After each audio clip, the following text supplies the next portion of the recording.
Alright, so for our last lesson in chapter 10, we're going to be looking at probability of compound events. Okay, we already looked at probability of simple events. Now we're going to look at probability of compound events. Okay, so a compound event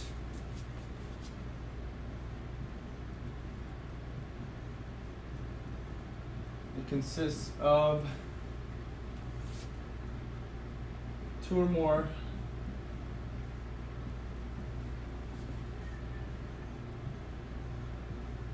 simple events.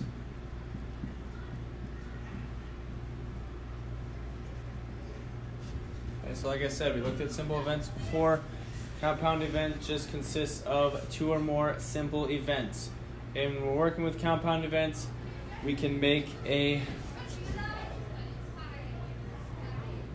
table, or we can draw a tree diagram. Okay, we're going to look at examples of both coming up in a problem or two. Okay, and you can also make a list to display and count all the outcomes in the sample space. Again, we're going to look at a problem that's going to deal with that. Okay, so you're going to have three different ways that you can use to solve these problems.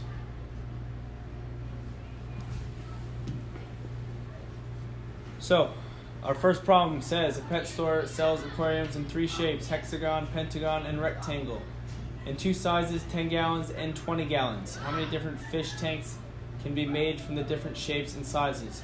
Okay, so we'll first look at drawing a table here. So I know I have my shape.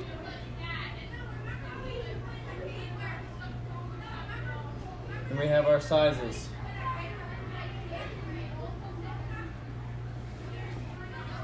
So we have three shapes. We have a hexagon, pentagon, and rectangle, and each of those three shapes has two sizes, 10 gallons and 20 gallons. Okay, so I'm going to focus on first on my hexagon. So I have a hexagon. I know one of the sizes of that hexagon is 10 gallons.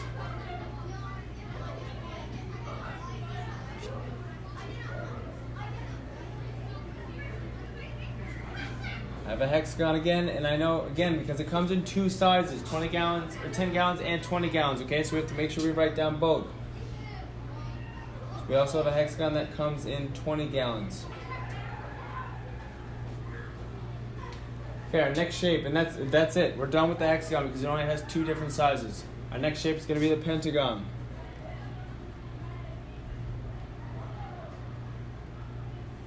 I know a pentagon comes in a 10-gallon size.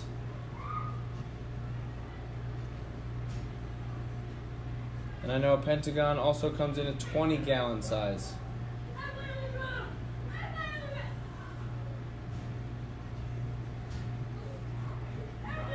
Okay, so I gotta make sure I write both. So I'm done with the pentagon. Now our last shape left is a rectangle.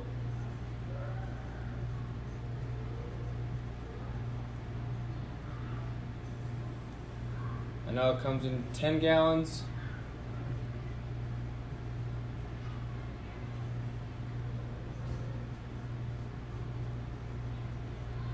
I also know rectangle comes in 20 gallons.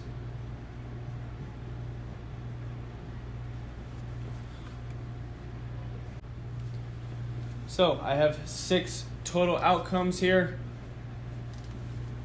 We have 1, 2, 3, 4, 5, 6. So that tells me that my sample space consists of 6 outcomes. Okay. Now we're going to use the tree diagram to solve. So with the tree diagram, again, we have to label. We have our shape.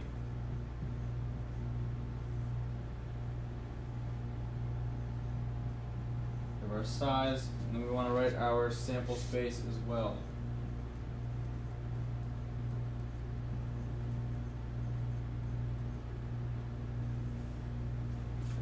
Okay, so our first shape we're going to work with is our hexagon.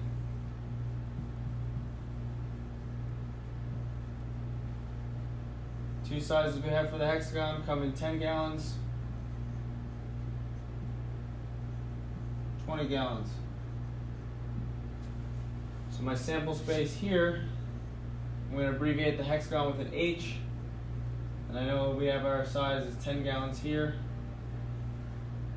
And it's 20 gallons here. Okay, so those two outcomes are going to be in our sample space. Next shape is a pentagon.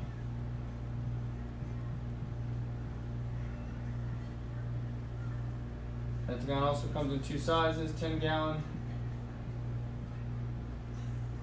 and 20 gallon. For our sample space here, I'm going to use a P to represent pentagon, 10 for the 10 gallons, and 20 for the 20 gallons. And our last shape we have is a rectangle.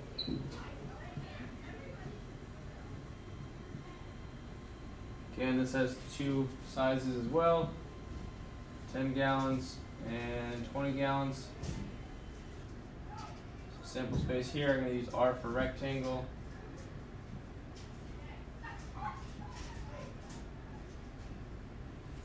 So again, if I count the outcomes in my sample space, I have 1, 2, 3, 4, 5, 6. 6 possible outcomes in my sample space.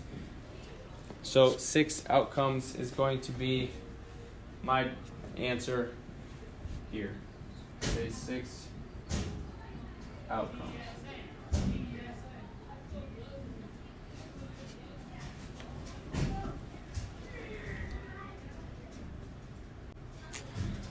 Alright, the next problem says, students are assigned a temporary password for the first time they visit the computer lab. Temporary passwords consist of a letter A, B, or C, followed by numbers 1 or 2, and then followed by a letter X, Y, or Z. How many different temporary passwords are there? In this one, we're going to make a list. Okay, and when we're making a list, it's crucial that we're organized in how we make it. Okay, so I'm going to start my list with all the possible passwords that start with A1, and then continue through my list from there using all the options in each of the sample spaces provided. Okay, our sample spaces are ABC, 1 or 2, X, Y, and Z. I'm going to start with A1. So I have A1, and then from that last sample space, I can choose from X, Y, or Z. So I have X, A1Y, A1Z. Okay, now I'm going to go to B1. So I have B1X, B1Y, B1Z. I'm going to go to C1. C1X, C1Y, and C1Z. Alright, so now I have 1 or 2 to choose as my second number or letter. So in this case, it's our number. So now I'm going to go start with A2 and work my way through that. So I have A2X, A2Y, and A2Z.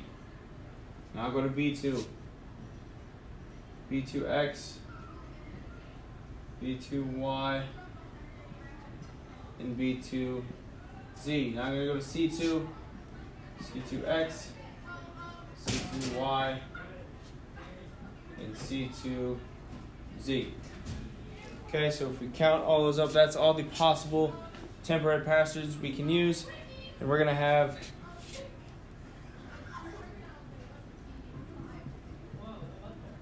$18 different possible passwords.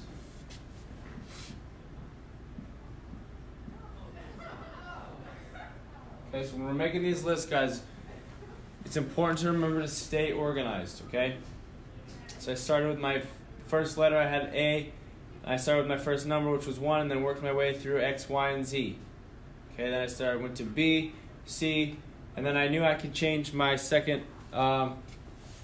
number to 2, because that was a possible number they gave us in the sample space between 1 and 2. Then I worked my way from A2 to B2 to C2, and then changing those third variables along the way, X, Y, and Z. Okay, so again, it's important to stay organized when we're doing these problems. All right, now last problem here. We want to look at the fundamental counting principle. So, if event M can occur in M ways and is followed by an event N that can occur in N ways, then the event M followed by N can occur in M times N ways. Okay, so for example, if there are 4 possible sizes for fish tanks and 3 possible shapes, then there are 4 times 3 or 12 possible fish tanks. Okay, 4 possible sizes times 3 possible shapes gives us 12 possible fish tanks total. So for our problem down here, we're looking at spinners. Lamar is going to spin each spinner once. What is the probability that he will spin red and the number 9? Okay, so we're going to use the fundamental counting principle to find the number of possible outcomes. So our number of choices for our first spinner, which is our colors, we have red, blue, orange, purple, and green. So we have 5 number of choices there, times the number of choices for our second spinner. We have 10 numbers, so I have 10 choices, equals 5 times 10 is 50. So we have 50 total outcomes possible here. So now we want to find the probability. So to find the probability, we can write it as our ratio as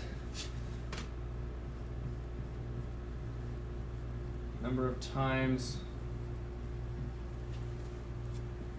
we can spin red and 9 all over our number of possible outcomes.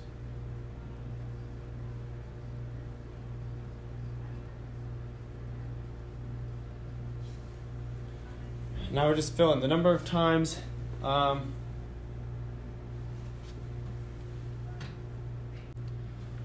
we can spin a red and a 9 is only once. Okay, we can only spin it once. We can only get red and a 9 once. The number of possible outcomes here is 50, like we found above. So our probability is going to be 1 over 50, or 2%.